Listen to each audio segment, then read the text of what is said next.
And I wrote some of this down so that I didn't get emotional about it, because I don't want to get emotional about it.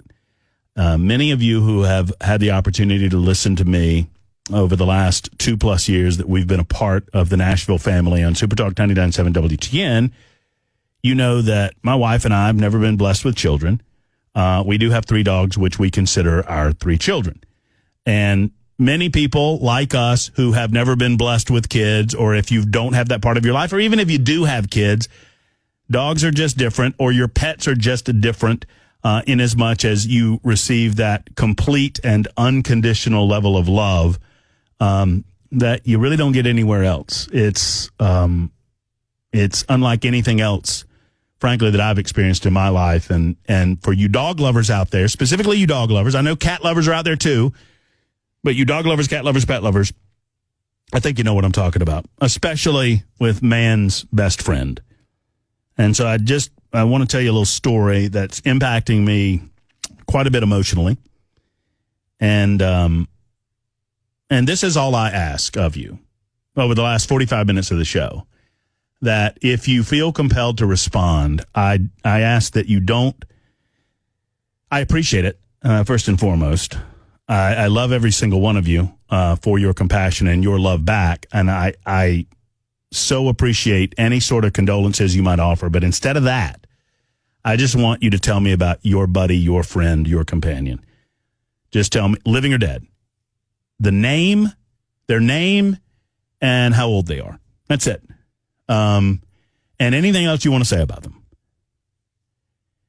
Anything else you want to say about them. Just offer me that buddy in your life, that friend in your life that my story is going to remind you of. Just offer that up to me at the Super Talk text line, or you can email me or find me on Twitter or social media. Yes, Bell? You brought up a really poignant comment yesterday, which I was thinking about last night, that, you know, if you have kids, any parent would never want to have to bury their child. The life is sort of designed so that the children bury their parents. Yes. But if you get a pet, which becomes part of your family, you function under the assumption that, you know, at some point you're going to have to bury your pet. Yes, and that makes it so difficult. That's an incredible point, and it's one that I'm about to make at the end of this story, because you're exactly right. And so this is the story I'm going to tell you. And Belle, I'm already going to warn you, I might be blowing the break. I don't know. The title of the story is Henry Died.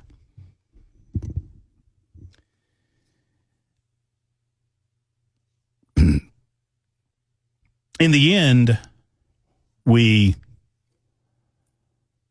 fed Henry by hand. For whatever reason, physical or mental, I don't know, he had stopped wanting to eat out of his bowl, or any container for that matter. He was never much of a good eater anyway. Throughout the 11 years that we had him, sometimes randomly, he would go a day, even 2 days, and wouldn't touch his food. You'd hand him his food, you'd mix it up, you'd put gravy in there, you do whatever you want to do, and he's not touching it. But he would always come back eventually to his food, and he would always eat, until lately. And so in the end, we fed him by hand. And it wasn't dog food that we were feeding by hand either, by the way. Those days were gone. My boy might have started his life out on a chain before we knew him, before we caught him, before we rescued him, eating Old Roy or whatever they threw out as scraps. But he had graduated a long time ago to those $60 bag dog food from the fancy dog food places. I mean, he's eating more expensive food than I eat. So we had long graduated to the fancy stuff. Well, toward the end, he was turning up his nose at all of that. And he started getting skinnier and skinnier. especially on his hindquarters and his back end. I mean, his ribs start showing. And so we started cooking eggs for him, scrambled eggs. Somebody recommended, hey, you maybe try scrambled eggs. He might eat some scrambled eggs. So we did.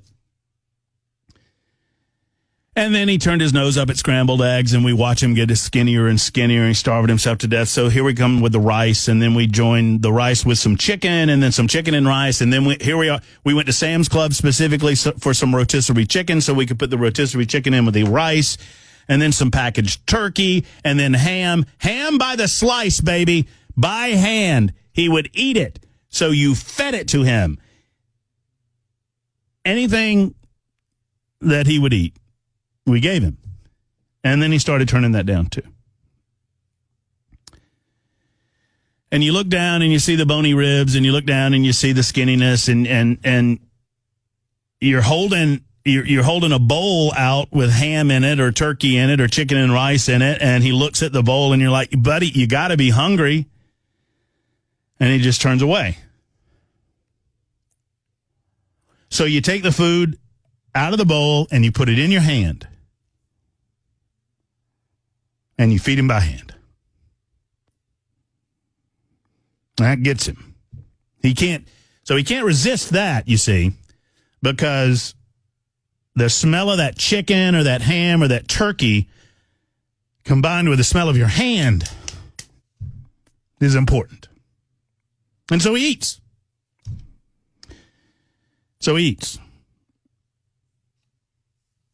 in the end, we just fed him by hand. Literally out of our hands.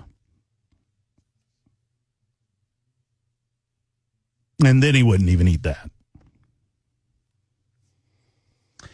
I would like to say that I never questioned it, but I did. I mean, at one point, I'm sitting there and I'm in the floor and I'm feeding my dog by hand.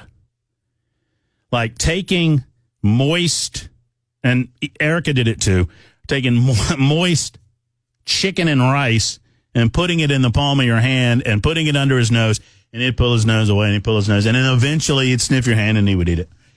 And at some point I'm like, what am I doing? What am I even doing here? How did it ever come to this? And the answer was as instantaneous as the thought that had occurred to me. What the heck am I doing? The answer came to me as quickly as the question came to me. And I don't know what it is about the bond between a pet and an owner. I think it is different than any other relationship, particularly that of a dog. Although, I mean, I don't besmirch you cat owners in all of this. I know that they are special too. I don't know what it is about that bond. I don't know what it is that creates the dynamic by which it would be perfectly normal for me to accept the idea that for the rest of this dog's life, I'm going to feed him out of the palm of my hand and will give him any food he wants so long as he eats. I don't know what it is about that bond. I wish I did. I wish I could create it. I wish I could sell it. I would be a multimillionaire if I could sell it. Because as Bell said at the beginning, it is something so powerful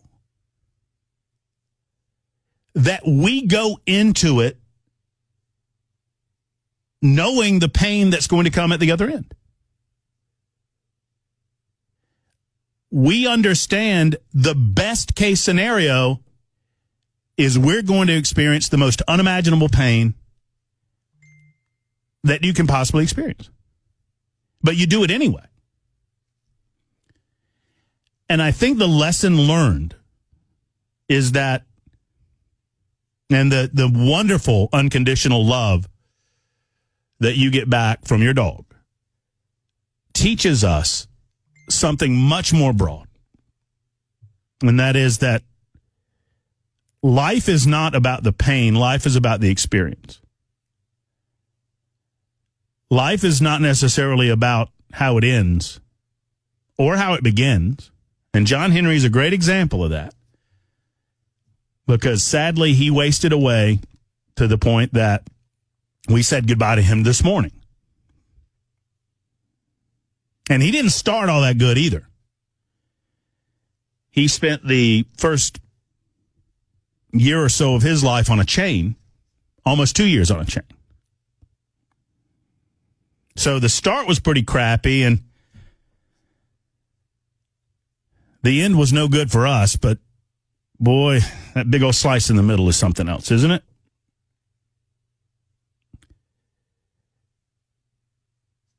I strongly believe that regardless of one's faith, that we live on forever, that we are infinite in the sense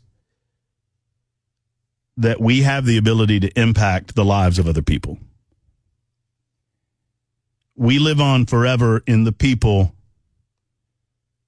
whose hearts we touch and whose lives we impact. And then as they absorb a part of us in them, they pass that along into infinity. And so, in that way, John Henry will never die.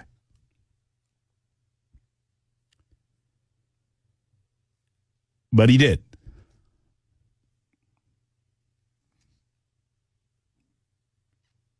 This morning.